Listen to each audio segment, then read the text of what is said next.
Presidentes van desde Carlos Salinas de Gortari hasta Enrique Peña Nieto. ¿Quiénes son ellos? Aquí rápidamente te proporciono un resumen de qué han hecho estos personajes para que hoy por hoy se les quiera juzgar. Empecemos con Salinas. Carlos Salinas de Gortari es el padre del neoliberalismo mexicano. El neoliberalismo es un sistema político-económico que se le adoctrinó en el extranjero para aplicarlo en México. Su resultado han sido más de 60 millones de pobres, 30 millones de ellos en pobreza extrema. La población en México es de 127 millones, es decir, poco más de la mitad. Salinas nos vendió la idea de que este modelo al Tratado de Libre Comercio iba a traer prosperidad a México, que iba a traer riqueza, cuando en lo que en realidad trajo fue una redistribución de esa riqueza de una forma espantosa. Los más pobres se hicieron más pobres y los ricos se hicieron más ricos. La mayor oligarquía jamás creada en México, una oligarquía que no es más que un grupo pequeño de personas que concentran el dinero. ¿Sabías tú que cuando Salinas entró al poder en el 88, solamente figuraba un mexicano en la lista de los 100 hombres más ricos de Forbes? Cuando Salinas sale en el 94, habían 16 nuevos mexicanos en la lista de los 100 hombres más ricos de Forbes. Casi todo fue ilegítimo en su gobierno. De hecho, cómo llegó al poder fue a través de un fraude electoral, el fraude de 1988, un fraude que se consumó a través de la caída del sistema. Privatizó todo lo que le pertenecía a los mexicanos, empresas paraestatales, puertos, aeropuertos, ferrocarriles, todo lo que era de nosotros se lo terminó dando a manos de privados. Cuando un hombre dijo que iba a tratar de cambiar todo ese sistema que le había hecho mucho daño al país, terminaron asesinándolo. En su lugar llegaría Ernesto Zedillo Ponce de León, presidente de México de 1994 al año 2000. En su sexenio ocurrieron varios problemas: crisis económica, el famoso error de diciembre, un error que venía arrastrándose desde el sexenio de Carlos Salinas y que empobreció más al país. Muchas personas perdieron sus casas, sus patrimonios, y lo poco que les quedaban tenían que venderlo para poder sobrevivir y no tener que morir de hambre. Los bancos también estaban a punto de quebrar, por supuesto también los banqueros. Estaban atravesando una grave crisis y alguien los tenía que salvar. ¿Qué fue lo que hizo Ernesto Zedillo Ponce de León? Creó el Fondo Bancario de la Protección al Ahorro, o mejor conocido famosamente como el FOBAPROA. Pero concretamente, ¿qué es el FOBAPROA? El FOBAPROA fue un mecanismo para salvar a los banqueros, es decir, la deuda privada de unos capitales privados, de los banqueros, de empresarios, deuda que era de ellos, pasó a ser deuda pública, deuda que pagarían todos los mexicanos. ¿Cuánto dinero tenemos que pagar del FOBAPROA? 552 mil millones de pesos se llegó a acumular de deuda. Pero después de la reconfiguración en 1999 del peso, esa deuda es de 1,8 billones de pesos. ¿Sabes cuánto nos hace falta pagar de FOBAPROA? 890 mil millones de pesos. Desde entonces, pagamos anualmente 43 mil millones de pesos de nuestros impuestos para haber solventado la deuda de los empresarios privados y de los banqueros. Desde entonces pagamos 43 mil millones. Es decir, cada niño mexicano que nace desde entonces nace con deuda que tiene que pagar para salvarlos, para salvar aquella deuda del FOBAPROA. Los expertos dicen que vamos a terminar de pagarla hasta el año 2070. Esa decisión la tomó Ernesto Zedillo Ponce de León. Otro presidente que nos van a preguntar si queremos que sea enjuiciado es Vicente Fox, alguien que nos llegó a vender que era totalmente distinto al PRI. Nada más apócrifo que eso. Él hizo una muestra espectacular del gatopardismo, es decir, alguien que dice ser diferente, pero que en las formas y en la estructura sigue siendo exactamente igual. Continúa el modelo neoliberal. Fue un sexenio de ocurrencias y de chistes muy malos. Dijo que podía solucionar el problema de Chiapas, el problema del ejército zapatista en tan solo 15 minutos y en 6 años nunca lo logró. Se subordinó a Estados Unidos, concretamente a George W. Bush. Recordar el famoso episodio diplomático fatal, inédito, nefasto, que protagonizó con el aquel entonces dirigente del país de Cuba, Fidel Castro, el famoso "come si te vas". Durante su sexenio se le escaparía en el que en su momento fue el criminal más buscado de todos los tiempos, Joaquín Guzmán Loera, mejor conocido como el Chapo Guzmán, hecho que desde luego acrecentaría la violencia no solamente en su sexenio, sino en todo el país y desde entonces hasta nuestros días. Este personaje que se autodenominaba demócrata, falso nuevamente, porque en el año 2005 intentó darle un golpe en aquel entonces era el jefe de gobierno, Andrés Manuel López Obrador, para que no compitiera en la presidencia de la República. Esto se debió a que él lideraba y era el puntero en las encuestas para las elecciones presidenciales de 2006. Desde luego que no le funcionó porque López Obrador arrastraba una gran masa popular, arrastraba una gran convocatoria y trató de desaforarlo, trató de que no participara en las elecciones de 2006 para posicionar al candidato del PAN, es decir, a su candidato, al candidato del partido, y cometió un terrible error. Puso literalmente a un monstruo en la presidencia de la República. Terminó poniendo a Felipe Calderón. Felipe Calderón, un hombre que no debería de estar enfrentando un juicio aquí en México o en Estados Unidos, sino en La Haya, enfrente de la Corte Internacional por crímenes contra la humanidad. ¿Sabes por qué tu mamá, cuando estás con tus amigos en la calle, ella se preocupa de que te secuestren o asesinen? Por culpa de este señor, de Felipe Calderón. Calderón en su sexenio le declaró la guerra a los cárteles de la droga, la famosa guerra contra el narcotráfico, que literalmente no era diferente a la guerra que sucedía en el Medio Oriente. En su sexenio más de 120,000 mexicanos murieron por cuchillos, por balas, por secuestros, homicidios, por extorsión, derecho de piso. Fue un cementerio total, fue un desastre lo que hizo y llenó a este país de cadáveres, de muertos.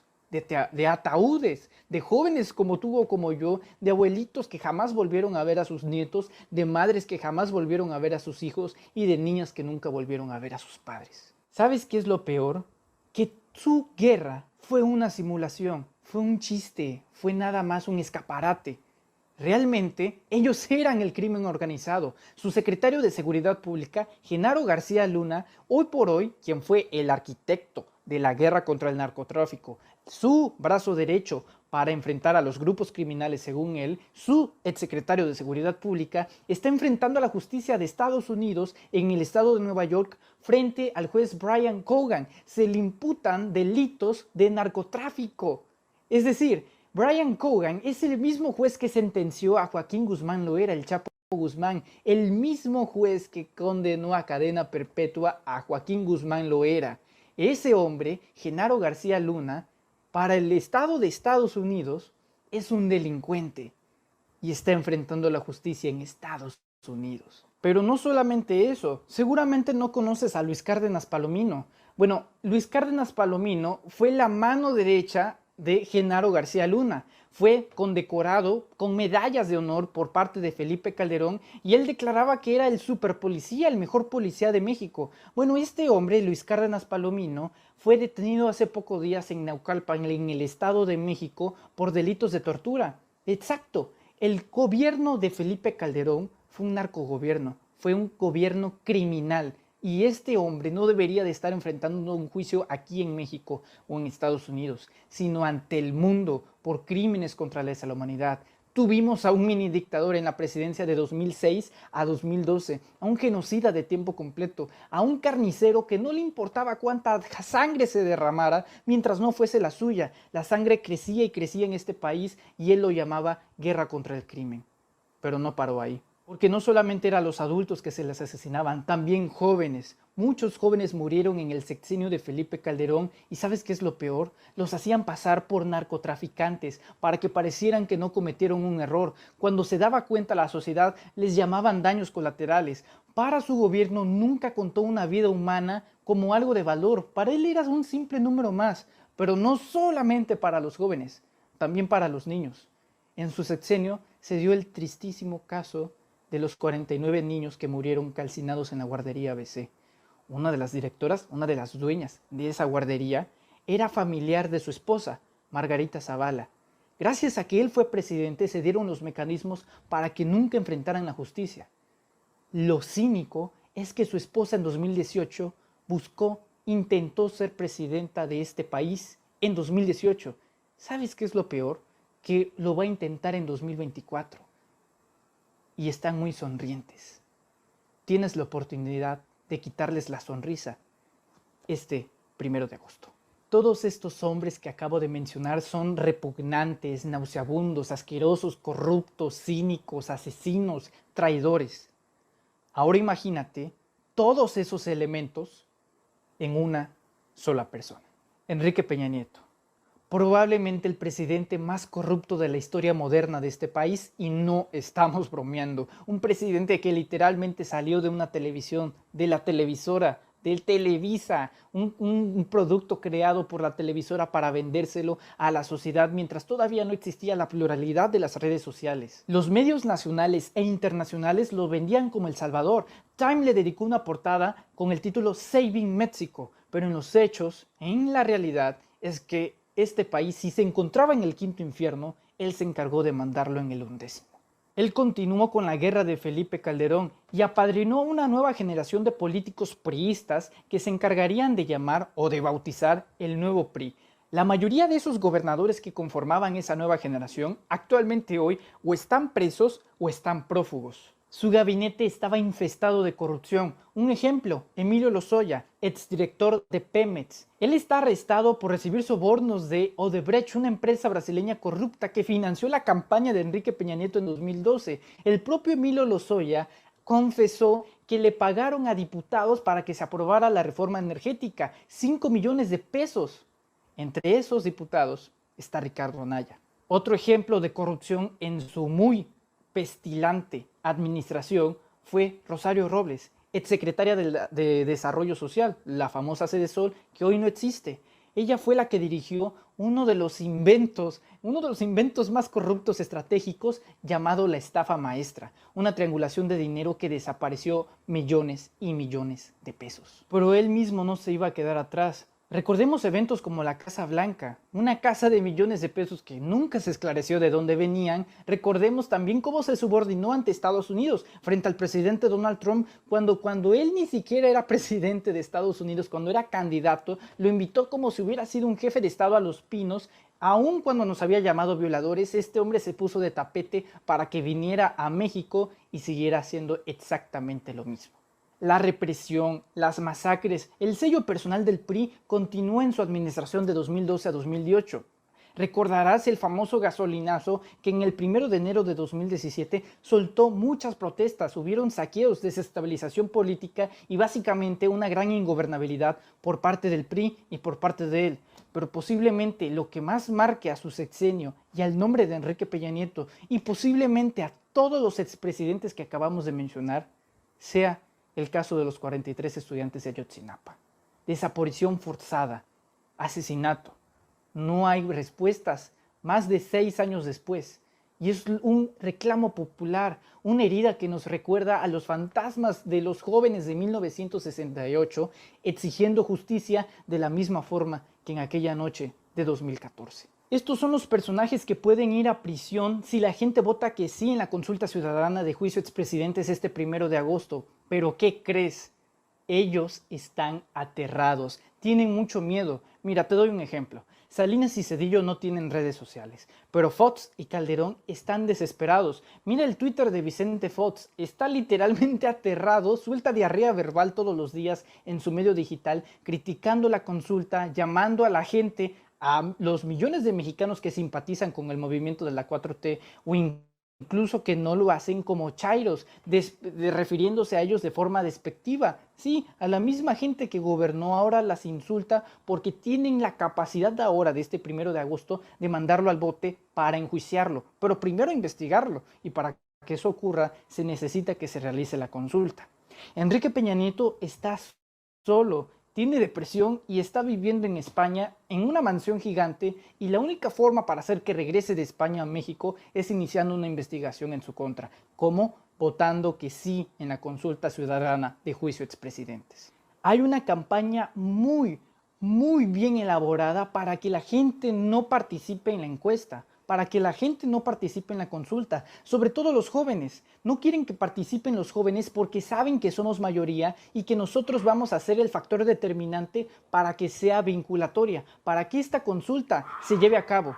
Hay muchos factores en contra para que no se pueda realizar esta consulta, principalmente porque no se está promoviendo lo suficiente. Televisa y Azteca ni siquiera la mencionan, y para empezar los políticos de la oposición la están desprestigiando. Por ejemplo, Ricardo Anaya. Ricardo Anaya te dice él como político joven y que quiere conectar contigo para que votes por él en 2024, pero es un falso político, es lo más antidemócrata que puedes creer, es nada más un personaje superfluo. Te dice que esa consulta va a costarte 500 millones de pesos, que van a ser 500 millones de pesos tirados a la basura. Falso. Eso no es cierto. Tú no vas a pagar un solo peso por esa consulta ciudadana. Aparte, el gobierno federal, es decir, el gobierno de Andrés Manuel López Obrador, no va a poner un solo centavo para que se realice esa consulta. Esa consulta se va a financiar con el presupuesto que ya tiene el Instituto Nacional Electoral programado para este año. De hecho, se pudieron ahorrar ese gasto haciendo el mismo día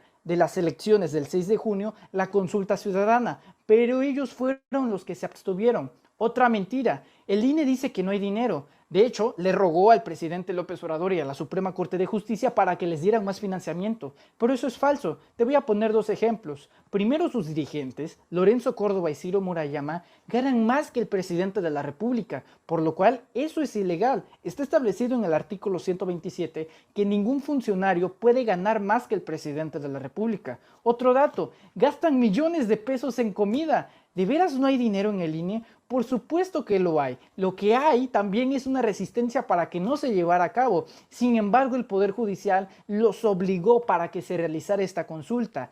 Tú, joven, debes de entender que no te va a costar un solo peso. No caigas en las mentiras de un Ricardo Anaya o de alguien que se viste de progre o juventud, porque no es lo que parece. No vas a pagar un solo peso por hacer valer tu voz.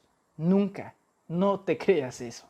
Otra mentira que están promoviendo es que esto se trata de alguna especie de venganza política. Falso. De hecho, el presidente de la República, López Obrador, se ha pronunciado a que va a votar en contra, que está en contra de este ejercicio de la pregunta, no de la consulta como tal. Está en contra de que se enjuicie a los expresidentes. Así que no hay una tal venganza política. Tanto es así que en el año 2020, es decir, el año pasado, millones de personas se reunieron para que esta consulta se llevara a cabo. Te explico. Para que este tipo de consultas sean constitucional, se requiere un mínimo de firmas, algo así de 1.600.000 firmas. Bueno, el año pasado se reunieron 2.100.000 firmas y las reunieron ciudadanos como tú o como yo. No el presidente, no el gobierno, ciudadanos de a pie, como tú o como yo. Es una exigencia popular, es una consulta ciudadana, no una consulta gubernamental. No existe tal clase, persecución o venganza política. Es la rendición de cuentas de los actores políticos del pasado, de los expresidentes de la República que lastimaron a tu país.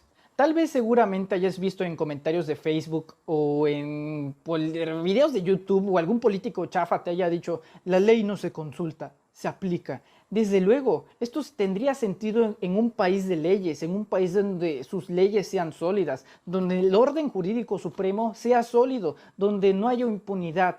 México no es un país de leyes, las leyes no funcionan. Te pongo un ejemplo. El gobernador de Tamaulipas, Francisco Javier García Cabeza de Vaca, un gobernador panista que está acusado de varios crímenes: evasión fiscal, peculado, asociación criminal, entre otros. Hasta el día de hoy, la Fiscalía General de la República no lo ha podido detener porque su bufete de abogados, que por cierto es extranjero, con los recursos del estado de Tamaulipas le paga a abogados de Estados Unidos para que lo asesoren judicialmente, legalmente, y han hecho miles de marometas para que él no vaya a prisión. Desde luego que la ley no se consulta, sino se aplica, pero aquí la fortaleza está en que estaremos destinando recursos y redireccionaremos los esfuerzos de la Fiscalía General de la República para que los expresidentes paguen.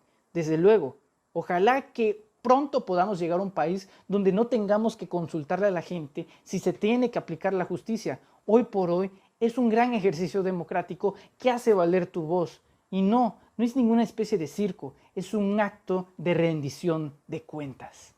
Si has llegado a este punto del video, tal vez te preguntes siendo joven: bueno, pero ¿por qué tanto escándalo? ¿Por qué es tanto escándalo? Es decir, si la gente vota mayoría que sí, se va a realizar y tan, ¿no? No es tan sencillo como parece. Para que la consulta sea vinculatoria, es decir, sea aprobada, sea legal, se proceda, se necesita el 40% del padrón electoral. ¿Qué es esto? El 40% del padrón electoral son los ciudadanos que cuentan con su credencial de elector. Una cosa es la población y otra cosa es la ciudadanía. La población son los 127 millones de mexicanos que viven en México. Los ciudadanos son los 94 millones que cuentan con su credencial de elector. Se necesita el 40% de ese padrón electoral, es decir, 37 millones de votos. Se necesitan 37 millones de personas que vayan a votar a favor o en contra de esa consulta. Eso es lo verdaderamente difícil. Por eso hago este video. Soy joven, tengo 18 años de edad, apenas acabo de salir de mi preparatoria. ¿Por qué hago este video? Para jóvenes como tú, para jóvenes que me están viendo y que tenemos esta oportunidad ineludible. No podemos escapar de hacer patria. Esto lo hago porque tus abuelos sufrieron bajo estos regímenes, bajo estos gobiernos. Tus padres sufrieron bajo estos gobiernos. Vas a tener que pagar una deuda que tú no escogiste y tendrán que pagarlo tus hijos, van a tener que pagarla tus nietos. Esto no lo hagas por lo que crees que pueda llegar a pasar, sino por hacer justicia por aquellos que nos hicieron daño a nosotros. Por un país donde está tu abuelo, tu madre, tu padre, tu pareja, y donde si tú lo decides, crear familia en este maravilloso país, tus hijos, tus nietos y tu descendencia, es decir, todos los que amas. Necesitamos que todos los jóvenes posibles voten, que millones de jóvenes voten en esta consulta. Nos van a decir que es imposible, ¿ok? Te van a decir que es imposible conseguir las 37 millones de firmas, pero te voy a decir algo. Los mexicanos, como tú, como yo, somos hijos de lo imposible. Mira, nos dijeron que iba a ser imposible sacar al PRI de Los Pinos en 2018. Y sacamos a Peña Nieto de Los Pinos. Nos dijeron que iba a ser imposible hacer a Andrés Manuel López Obrador presidente. Y lo hicimos presidente. Y ahora vienen y nos dicen que va a ser imposible conseguir las 37 millones de firmas para enjuiciar a estos personajes que nos hicieron daño.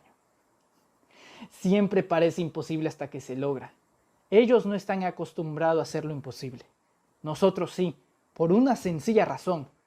Somos mexicanos. Amigo joven, tengo 18 años de edad. Estoy contento de vivir en esta época. No antes, no después, ahora. Estoy contento de vivir el día de hoy. Porque este 1 de agosto tengo la oportunidad, al igual como la tienes tú, de hacer historia, de hacer patria, de hacer justicia por aquellos que ya no están. Tienes una enorme oportunidad. Tienes que compartir este video en todas tus redes sociales. En Facebook, en Twitter, en Instagram, en WhatsApp, en Telegram, en Messenger, en donde tú quieras, en YouTube, en Tinder si tienes, en donde tú quieras, también en el OnlyFans, que para eso sirve. En cualquier lado puedes compartirlo, pero compartirlo para que llegue a millones de jóvenes. Mira, a mí todos los días me llegan mensajes de que soy joven, ¿no? Criticando mi juventud. ¿Tú qué vas a saber? Apréndete a limpiar los mocos. Eres apenas un niño. ¿Por qué criticas el Fobaproa si no lo viviste? En efecto, ninguno de nosotros lo vivimos, pero sí nos va a tocar pagarlo. Sí nos va a tocar pagar todo lo que estos personajes hicieron. Este 1 de agosto, sal de tu casa y vota en la consulta ciudadana. Averigua dónde estará la casilla y vota que sí al juicio ciudadano de expresidentes. El juicio a expresidentes. Tenemos una oportunidad que no se repite 2 veces en la vida. Soy mexicano. Amo inmensamente a mi país. Y este 1 de agosto quiero demostrarlo haciendo patria. ¡Viva México! ¡Vivan los jóvenes! Muchas gracias.